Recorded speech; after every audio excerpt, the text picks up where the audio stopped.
Sometimes in life, we get so caught up in things and get so busy that we spread ourselves really thin.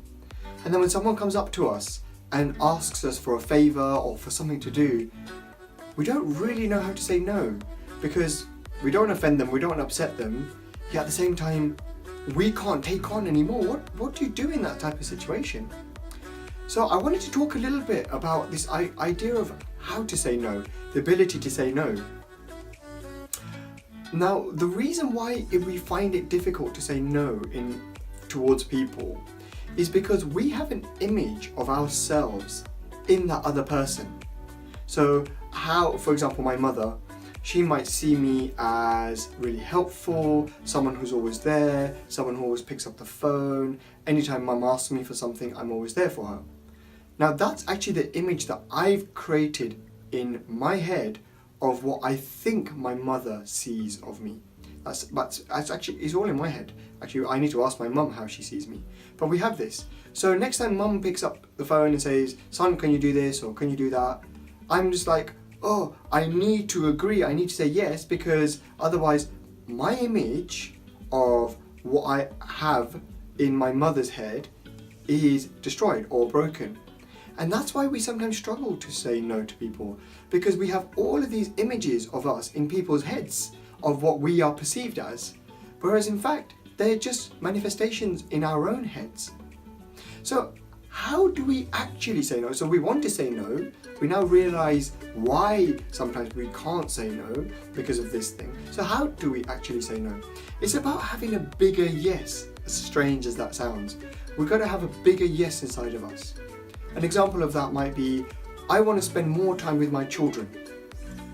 Because I want to spend more time with my children, that ends up becoming an encompassing bigger yes. That's a big thing in my life. So I focus on that. So I spend time dwelling on that. And when someone comes up to me and asks me for something, asks me for a favour or whatever that will take up some of my time, asks me to take up some of their time, for example, I have a bigger yes inside of me.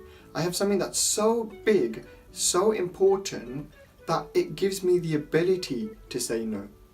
It overrides the image that I have in that person's head of me that might be crumbled or destroyed, and I feel okay and comfortable within myself to be able to say no.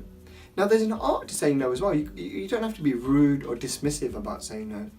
The no can be quite can be done in quite a nice way, in quite a diplomatic way.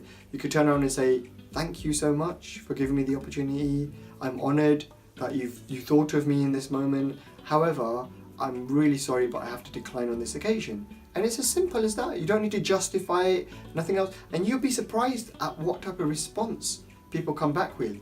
They might actually turn around and say, "Oh, that's okay."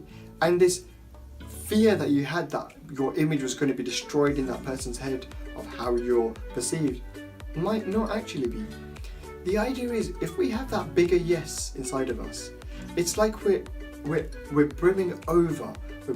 Imagine a cup that's full of water, or it's only half empty. If it's only half empty, so you've got only some water in there, it can't then share that time out. It can't then share that water out, because it will just deplete itself.